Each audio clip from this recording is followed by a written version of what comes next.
Le wahhabisme est une doctrine qui a été fondée dans la péninsule arabique au XVIIIe siècle par Mohammed ibn Abd al-Wahhab.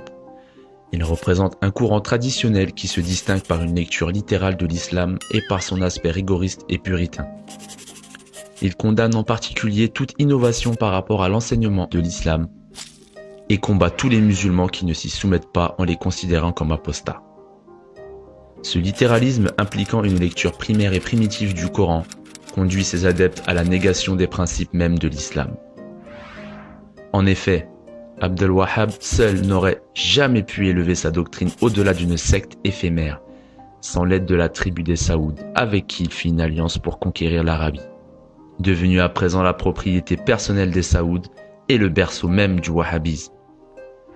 Historiquement, les Britanniques ont instrumentalisé le wahhabisme pour lutter contre l'Empire ottoman et vont à partir de 1916 utiliser cette doctrine afin d'asseoir durablement et solidement leur contrôle sur la péninsule arabique.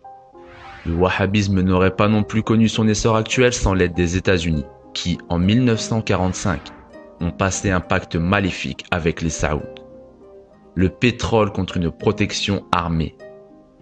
Cet or noir, pompé par les majors anglo-américaines, a financé l'expansion du wahhabisme à travers le monde. Le takfirisme est un dérivé du wahhabisme et sous-branche du salafisme.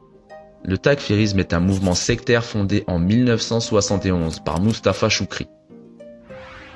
Les takfiristes considèrent chrétiens, juifs, polythéistes, mais aussi chiites ou musulmans appartenant à un autre courant de l'islam comme mécréants et donc susceptibles d'être mis à mort.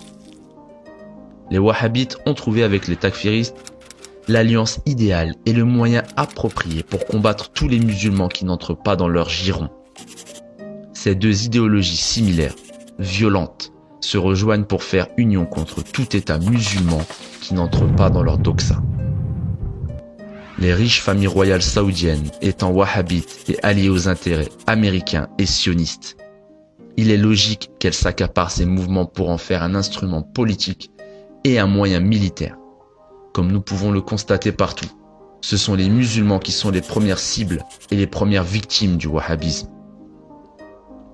Dans cette perspective, sans doute, faut-il voir dans cette idéologie une tentative sans équivoque de subversion de l'islam, afin de détruire la religion musulmane de l'intérieur.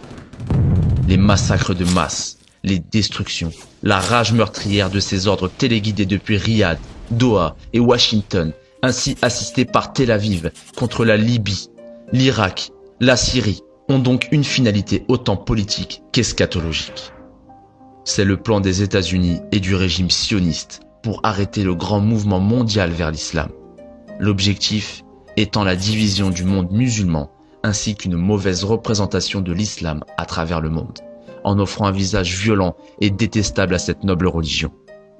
En effet, le wahhabisme est l'idéologie des égorgeurs de Daesh.